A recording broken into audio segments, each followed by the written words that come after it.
Let's begin.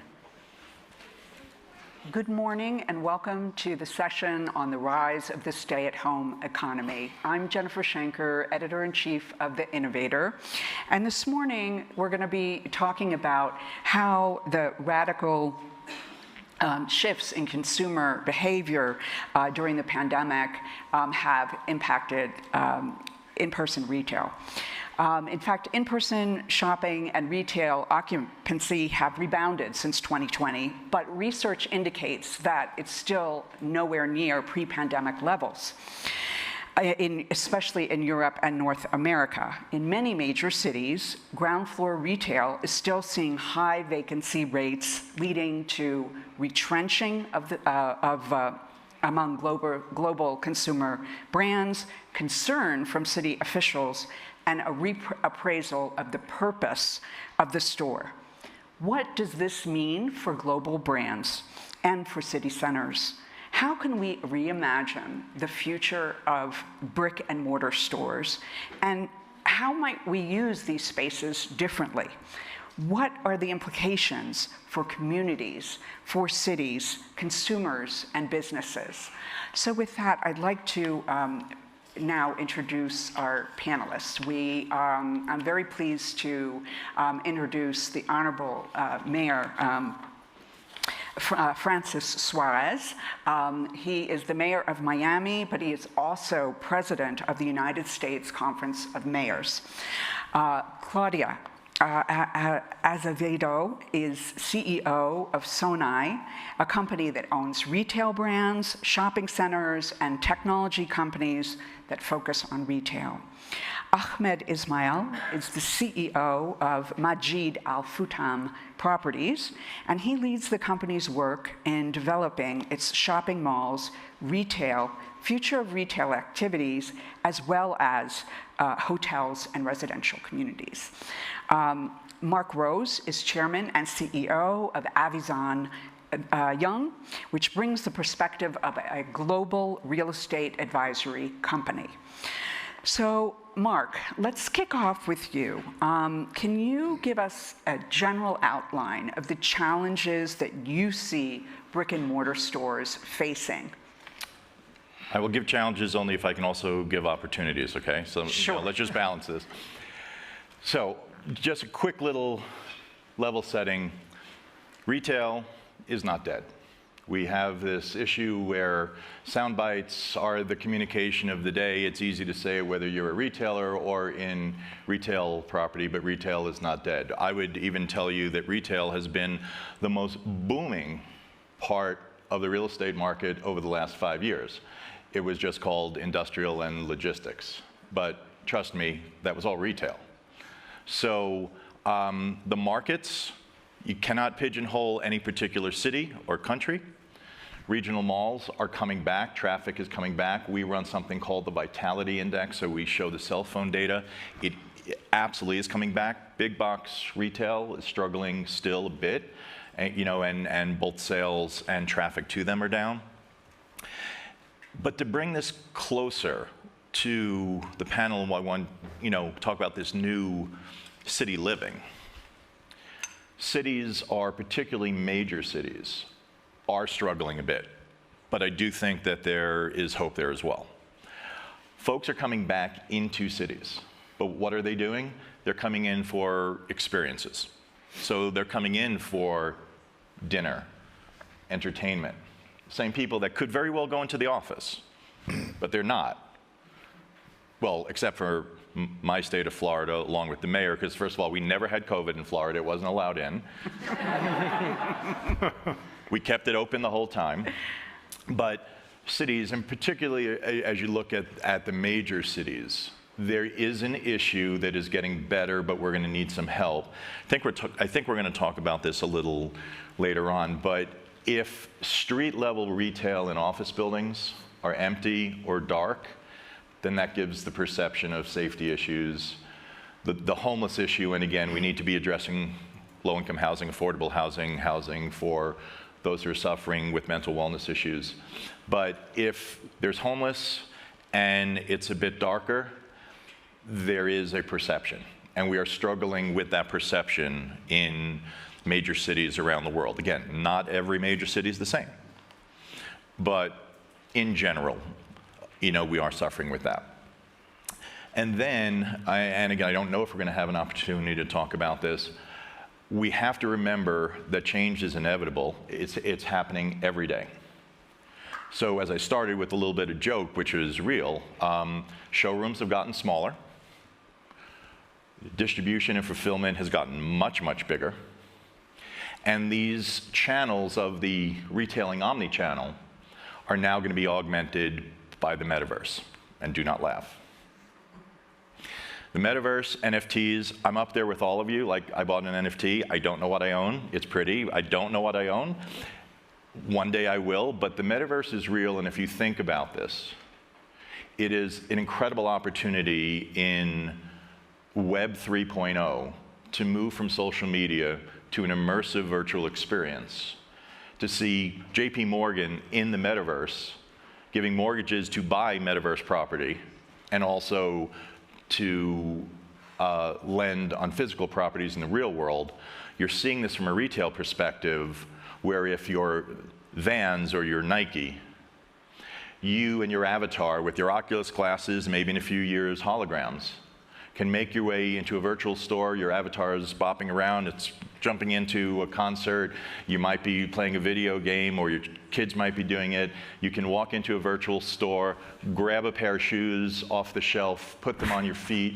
They'll give you an experience through sound of whether it fits right. You'll see how it looks.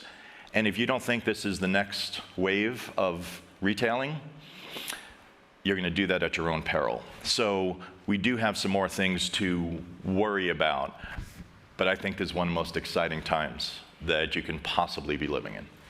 Thank you so much, Mark. Claudia, I'm going to turn to you now, because your company has a kind of unique perspective. You own all of these different verticals. You own brands, you own shopping centers, and the technology to facilitate both online and in-person sales.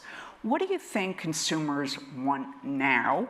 And what does the future of the in-person store look like, given their new interests? Okay, thank you very much. I think what the consumer wants today, we're still untangling what does the post-COVID consumer want, because at the same time, as retailers, we didn't really have the time to breathe, to say, what are the long-term trends, because there's geopolitical risks, there's inflation, there's energy crisis, so untangling all of this and saying, what are the future long-term trends has been difficult for us retailers, but there's one that's here to stay. And e-commerce was already very big before COVID. It got bigger with COVID, and if you see retailing, it varies by country and it varies by sector, but retailing is back to pre-COVID levels. But what we see is that digital is more or less 20 or 30% higher. So as retailers and as a long-term trend, we see that the famous word omni-channel. We did a lot of our retailing, we sort of optimized the store for it to be the best store possible, and then we optimized the site to be the best site possible, if it's PC or mobile.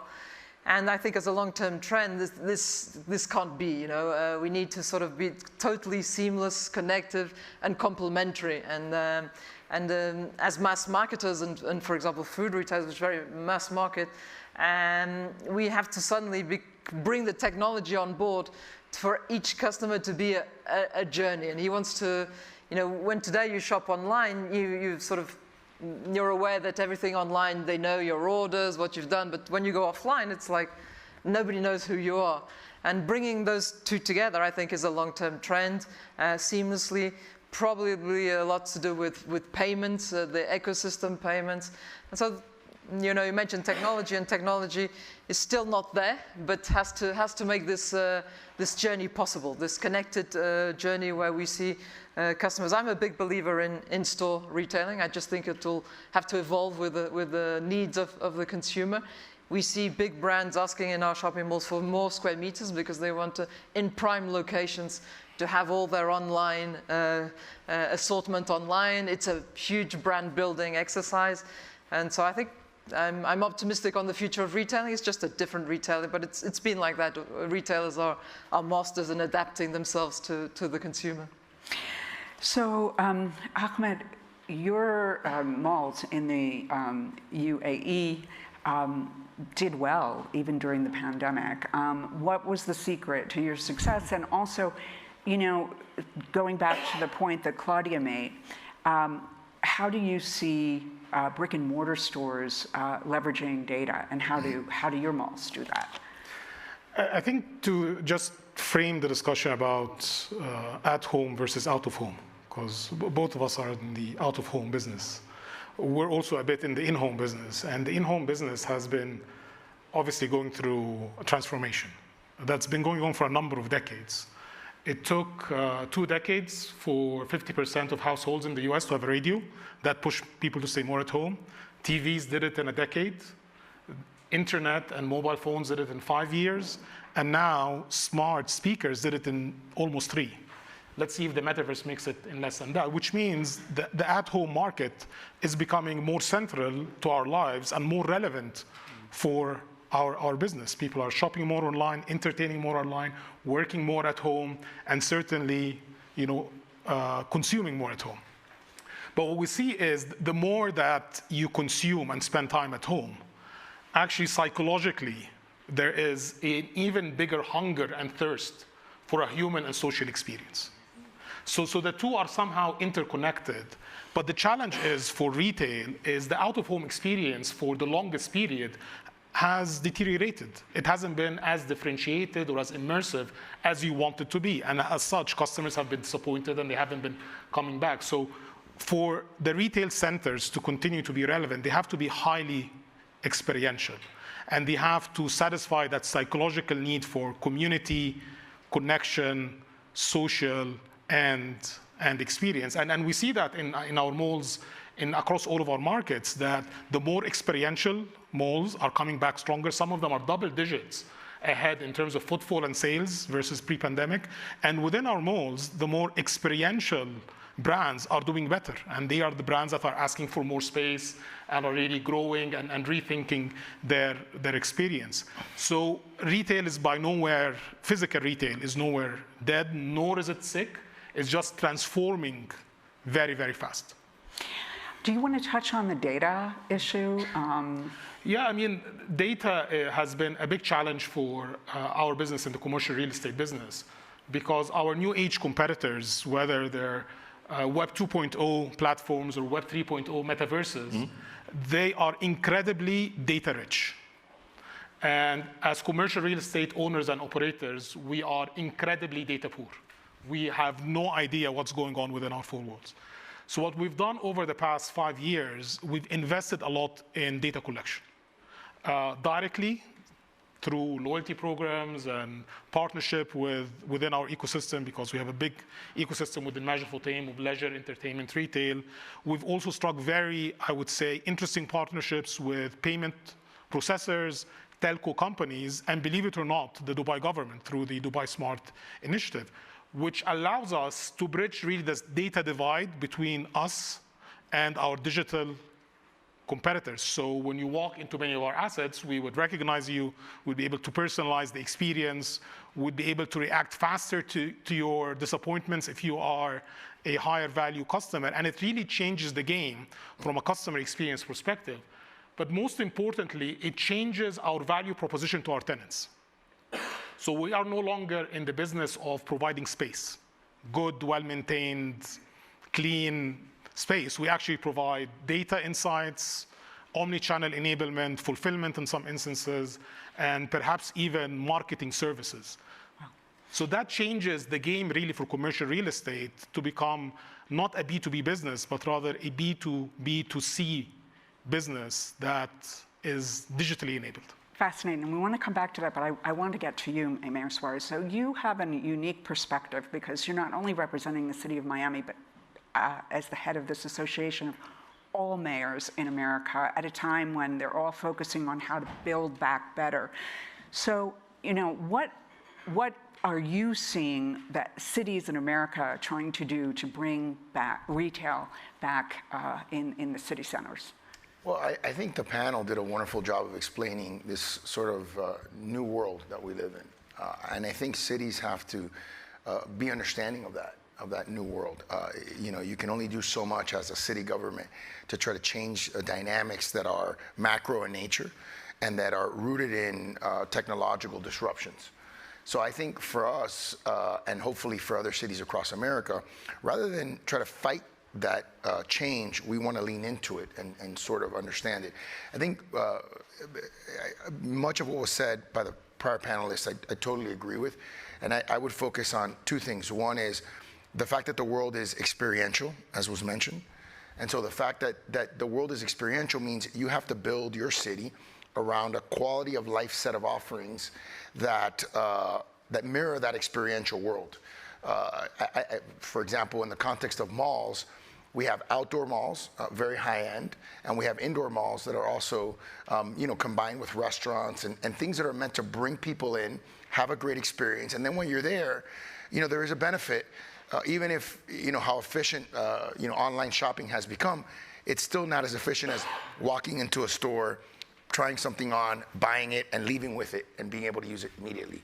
So I think that's part of this experiential world that we're living. I think the second part, which wasn't mentioned, is sort of the remote work phenomenon. The remote work phenomenon has changed cities fundamentally. Yeah. Because people now can work from anywhere for a company located in a different city, and it dislocates them physically from the place of work.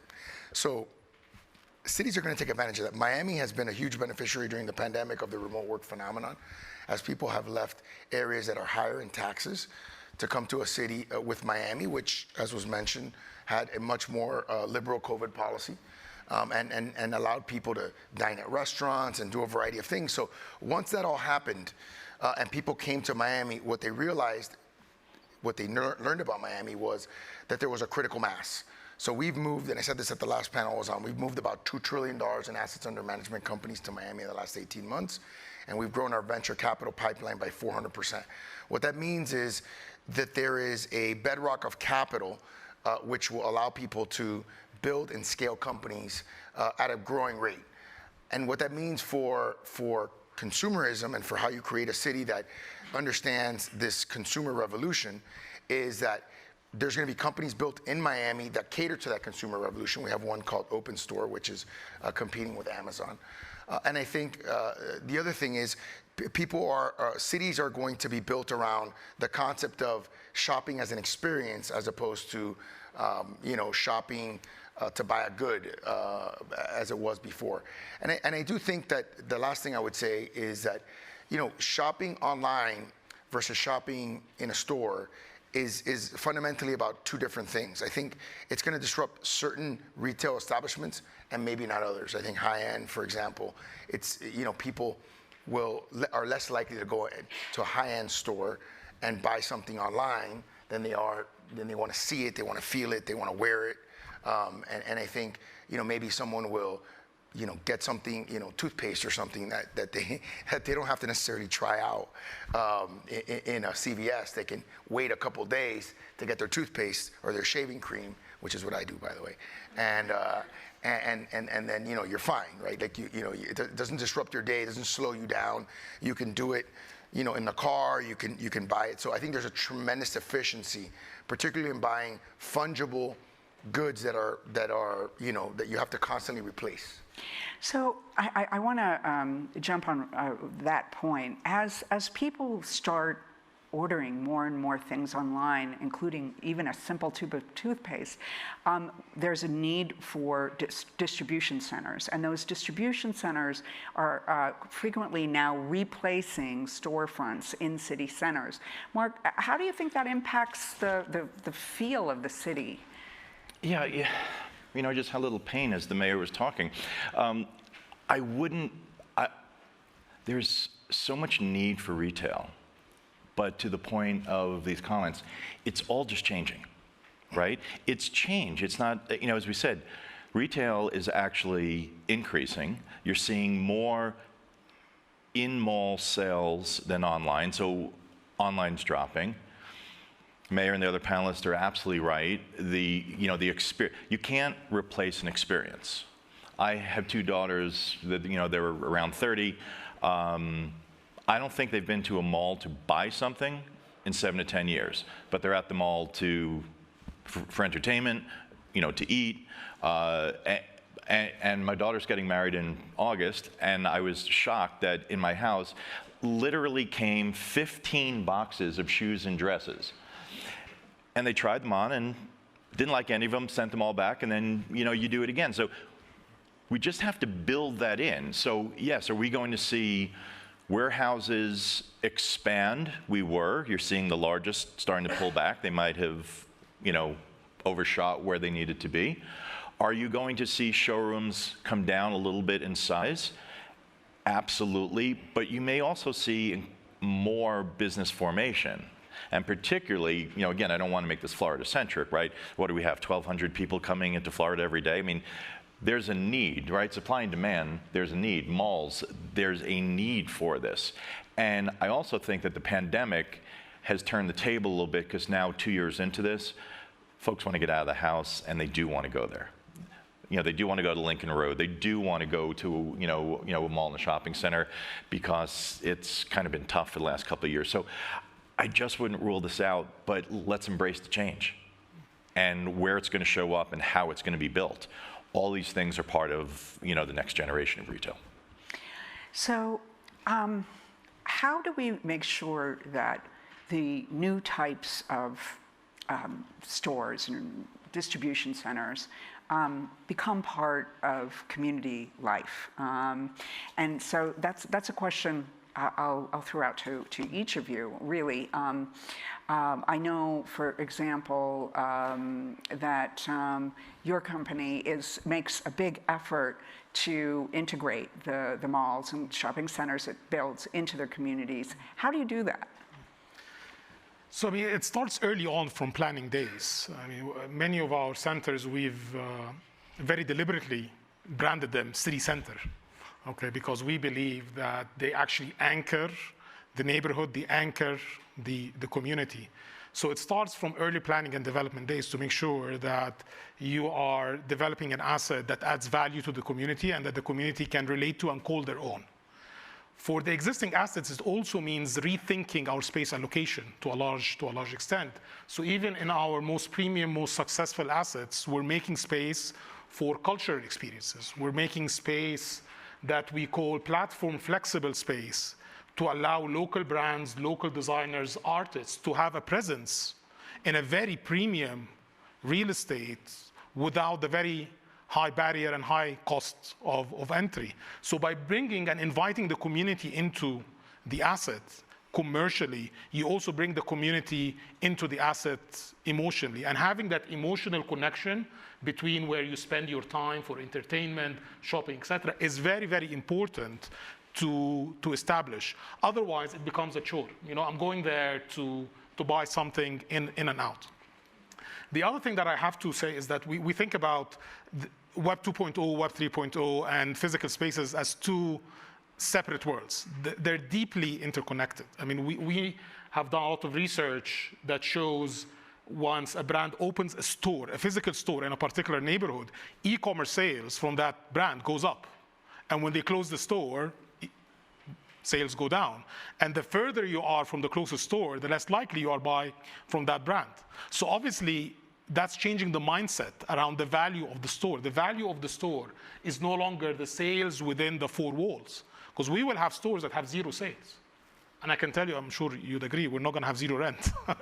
So it's very important for us to appreciate that. And perhaps it will evolve into a new pricing model for commercial real estate that goes beyond how much have I sold out of that particular store. Interesting.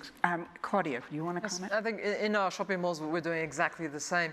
What we're seeing is in prime real estate in Europe, we're actually not developing any more malls. We're getting ours better and better, but we're developing sort of multi-use centers where people will have the office, they'll have stores, they'll have leisure, fitnesses. And we see that as a trend because, those city centers, it depends from country to country, but people have huge commutes. the retail would be very spread and it would be drivable. And as people spend more time at home, they sort of want to live in a walkable, to shop and leisure. And so we see city centers becoming sort of a more human size, and where, you know, people will do sports, they'll do parks, there'll probably be a mall, but also on the street, they will have more cycling. And so we see this need for retail also to go into these multi-uses. And even office buildings, if these office buildings that in the theme of stay-at-home economy, if you have an office building where everybody just went every single day and sat at their desk and went and left in the evening, and as companies are saying, please come to work because it's more fun than it used to be, you need to give motives to do so. And so these office buildings will also change. I think in partnerships also with the local authorities, we need to defend the high street. You know, people, if you went to the high street in COVID times, it was a very sad place to go, right? Businesses shut, nobody on the street. And I think when people stay at home to work 3 days a week, when they go to the high street, they need a lively experience. So I think together in shopping malls, high streets, we need to get back that energy and that people seeing people. Let me turn to you and ask you, we've heard you talk about concerns about inflation. Yeah. And this is a concern not just for you, but for all mayors. Sure. So, you know, are there actions that you are collectively, you know, considering or advocating that would improve the situation? And how can the private sector work with city leaders to achieve better outcomes for residents and for city life? You know, thanks for the question. It's a comprehensively complex macro problem, inflation. And I think it's been exacerbated. You know, the government spending, or excess government spending, has been happening for a while, right? The federal government has been spending significantly more than it takes in for a long time. And I think part of the reason why it didn't catch up was because the supply chain was able to deliver, right? This excess demand, every time there was more demand, more demand, and more demand, it was met with the supply. Now that you have a world shortage in supply, that's when the problem comes, when you have overheated demand in terms of money creation without sufficient supply.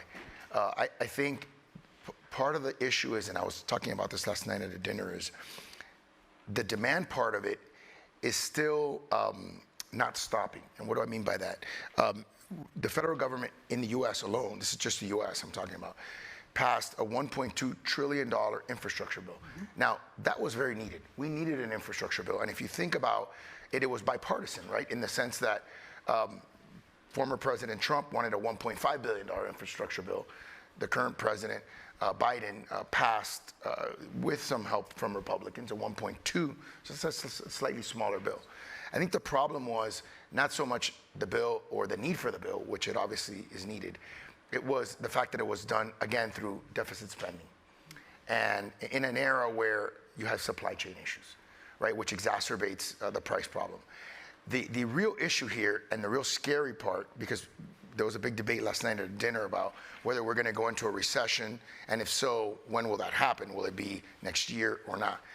The reason why I think it's at least more than 12 months away is because that $1.2 trillion infrastructure bill still has not begun to be spent. So that's 1.2 trillion unspent dollars.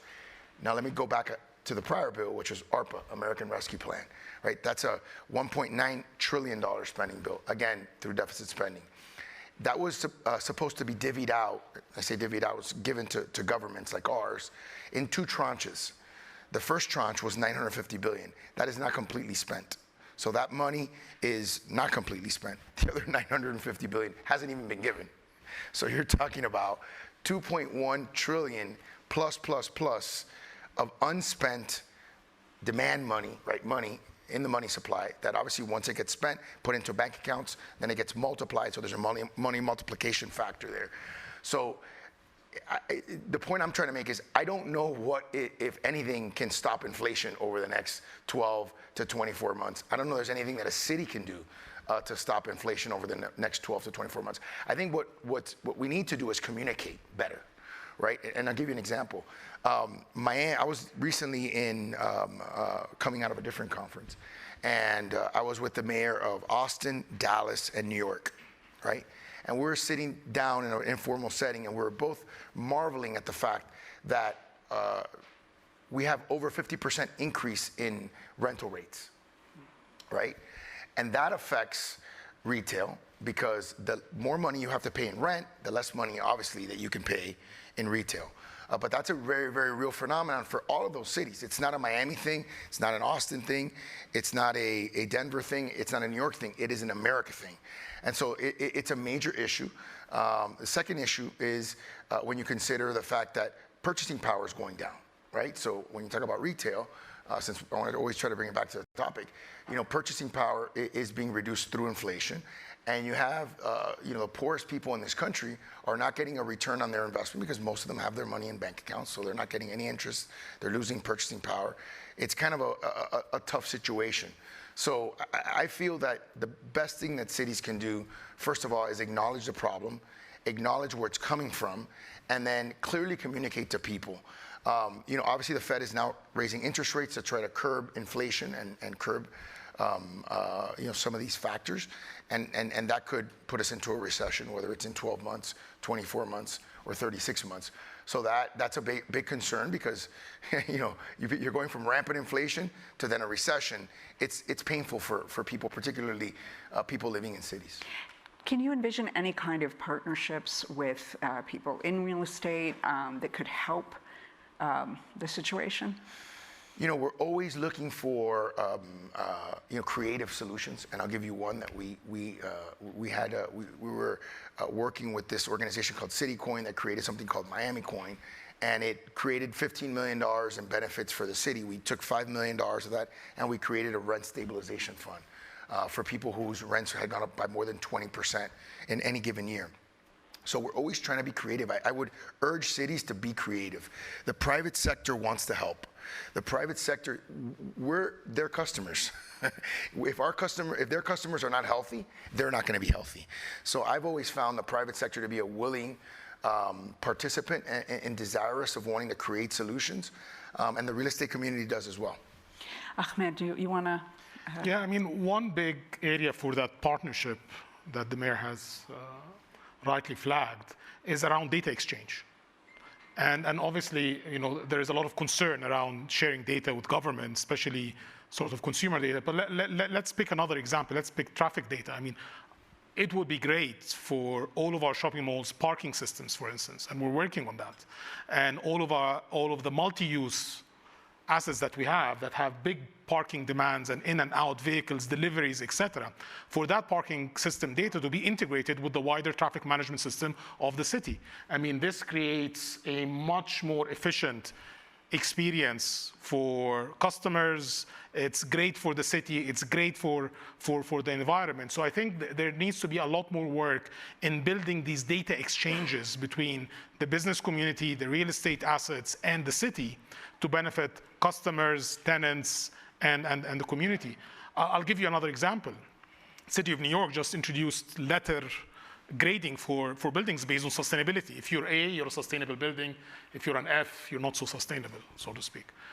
It would be great for that data to be made transparent to consumers. So if I'm booking a ride, or if I'm leasing space, or if I'm staying in a hotel, it unleashes the consumer advocacy in a way to reward businesses that are more sustainable, which creates obviously multiple opportunities for growth in the city, and as well weed out the less efficient assets. So there are multiple opportunities in that regard, and I fully endorse the point made earlier. Yeah. Thank you. I do want to give the audience a chance to ask some questions. If you want to, I have a question over here. I just wanted to know, what's the role of SMEs? There's a mic right on your other side. I know as a consumer, when I go to a city and I want to feel a vibrant community, I do hit the big shops and I do go to the H&M or whatever's there. But the one thing that I think adds a lot of life to a city, and perhaps you could talk to it, is the small, medium-sized enterprise, the art gallery, the artist, and the small boutique shops. And how does that fit into your picture and what you're promoting? Thank you. First of all, I think small businesses power the country, right?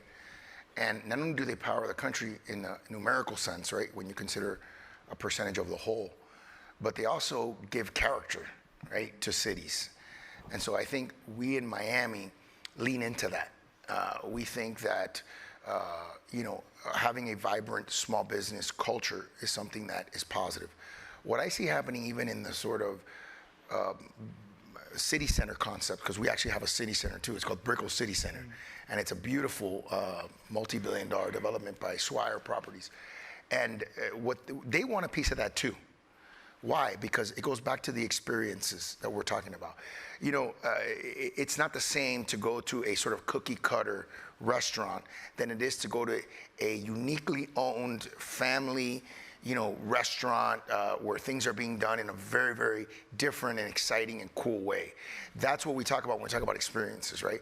So I actually think open store is a good concept. Open store is sort of what they do is they buy small businesses, right, to curate and create an internet platform for a business to consumer or consumer to consumer, where they're actually curating this and developing this sort of uniqueness, as opposed to just getting the same old brands that you're used to. So I think there's again, in terms of the disruption of this world, there's a huge opportunity there. I just want to say two quick things. One, based on what was just said, which is I do think there's a place for partnership with electric vehicles.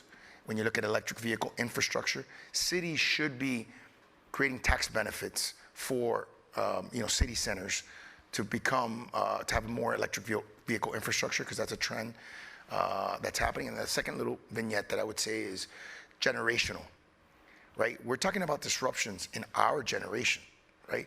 But my son is already in the metaverse, right? He's in Minecraft, which is, this is the metaverse, by the way. Our phones is a metaverse, right? The time that we spend in our phones, and you can get a weekly report if you really want to scare yourself.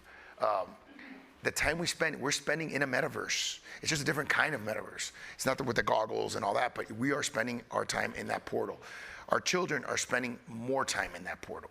It's just inevitable. It's part of life. Question over here. For the big malls, do you think about turning the malls into, so for example, when I'm on the internet, I get suggestions. The internet knows me. And now with this metaverse, do you think that these big malls will have facial recognition? I walk into a mall, or like, in order to bring more retailers into the mall, you walk into the mall, you walk into a store, there's facial recognition. They know, Fatma, she likes this, this, this. I walk into a restaurant, facial recognition. They know what I like, so they can suggest making it a more personable, more fun experience for myself, since each and every one of us is gonna have different types of enjoyment of experience. But turning the mall into a place where you walk in, and I know it's kind of scary because it's like invasion of, but it's already there. Our privacy has already been invaded when we enter Google. Why not do the same for the malls, making our experiences better, where we don't have to try on clothes in the shopping mall. We get the clothes, we look at ourselves in the mirror, and it's already on us, like completely turning it into a more, do you see the future turning into something, retail turning into something like that? I do. It's, to be honest with you, it's more the present, the near present, than the distant future. And we've made big investments in that regard to build the infrastructure. From a consumer perspective, it's a bit polarized. There are people who love that experience and are willing to give their data to be offered a highly personalized, targeted experience. And on the other side of the spectrum, we know customers who find that creepy and intrusive, and they don't want it. So I think we need to cater to both. Today, especially on the luxury front, we do identify our luxury customers. We're able to offer them a personalized parking experience, personalized shopping experience, delivery to their home or their vehicle, and lounges, etc. So we're able to personalize that experience for customers who allow us to do so. And it's very important to have that connection and dialogue. What we've also discovered is that sometimes And certainly retailers know more about their customers than we do, but in some instances, we're adding a bit of a dimension to them, so that data interchange in a very privacy respectful way is very important for the experience to remain relevant. I want to go back to the question around SMEs, and it links to the experience point. I mentioned earlier we're dedicating spaces within our malls, and my colleague Shireen is here. She came up with a concept called DAT in our most premium asset, that essentially is space for local designers, up-and-coming artists, food that you typically would want to enjoy, local food, that would be available to you in a very different type of experience within the mall. And it's very important that this space is sort of underwritten by the owner, because it's very cheap for an SME to come into that space. If they fail, they can get out. Otherwise, they're on the hook for a 3-year lease and fit out, et cetera. So these kind of spaces to bring in that sense of community into, shopping centers is something that I think is here to stay. And by the way, what we're very excited about is some of the brands that we bring into these sort of temporary pop-up spaces eventually graduate and become fantastic brands. So we see that ongoing in Egypt, in the UAE, in Saudi Arabia, which is also part of our real estate being a platform for the community to create opportunities for everyone, and not just global or nationally established retailers. Thank you. I think, Claudia, did you want to add to that? Yes. I think to the point of going to a mall or to a store and being immediately recognized, I would go more the route of what are the pain points in in-store shopping, and try to solve those. Because I don't think you can have the same experience in an in-store than online, and you really probably don't need to be recognized as you go walk-ins. But when you look at the pain points of shopping offline, it's the time you pay. Normally you probably spend there more time than shopping, and so cashless payments, mobile systems payments, or for example, information. When you're online, you have exactly all the information about a product. When you're on store, you don't. So QR codes, RFID.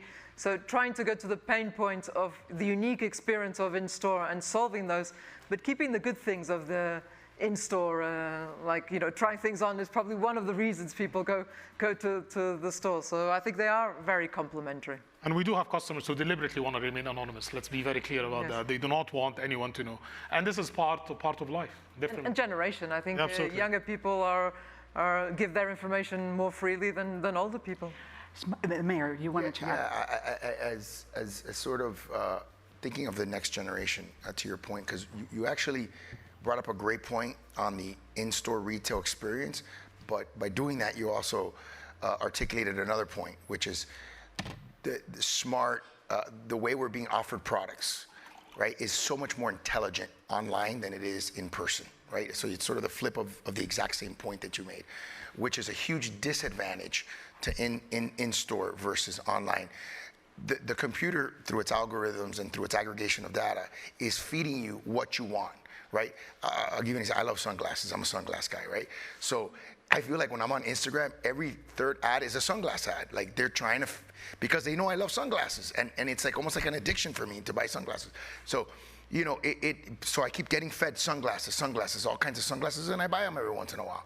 I think whether it's facial recognition or whatever the technology ends up becoming, because I understand the privacy concerns about facial recognition or whatever, there will have to be, for in-stores to be able to compete with online shopping, there has to be some intelligent upgrade, right, to the experience. Because you walk into a store and particularly for men, I'm not trying to be sexist or anything like that. I don't shop that much in store, but I go into a store and I feel like I am lost completely. It would be wonderful if the floor started, kind of like lighting up little lights. Okay, you're supposed to go here, and then all of a sudden I'm right in front of the shirt that I was thinking about buying.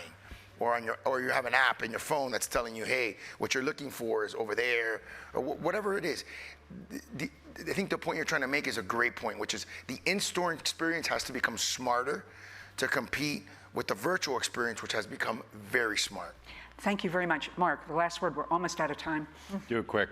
I think, at least for the moment, we've lost the privacy game.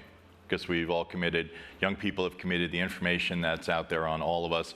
By the way, your badges, if you go on your website right now, you can see if there's somebody you need to talk to, right? So we've all in some form, we've given up the right, the right to privacy and made certain information available. There are micro units of residential being built in China with the magic mirror, where you're brushing your teeth, the toothpaste tube is empty, and the magic mirror says, "I will order your toothpaste now." These advances are here, okay? What we do about them, if we want to regulate them, it's coming. And this brought up a point that I wanted to get to before when we were talking about public-private. We do have to come back to a security, right? Because that is something, whether it's security in the metaverse, security on the internet, or the physical security of cities, retail will benefit from private working with public, right? And we have many instances right now, for example, in the UK, we're tearing down a mall and putting in a park, but you have to bring police around and make sure that it's a livable environment. So all of these privacy issues and whether we're being tracked, there's also a responsibility that we're going to be talking about soon. Obviously, we don't have the time to deal, with how we're going to work together to make it secure. Thank you. So we have to wrap up. I think the key takeaways here are that brick and mortar stores, including SMEs, have a very important role to play in the vibrancy and financial health and even the security of cities, that technology will play more and more of an important role in store, and that we also need to find ways to better leverage the data, not just for the retailers, but also to exchange with government and to form more public-private partnerships. So with that, I'd like to thank the panelists and everyone in the audience for participating this morning. Thank you very much. Thank you.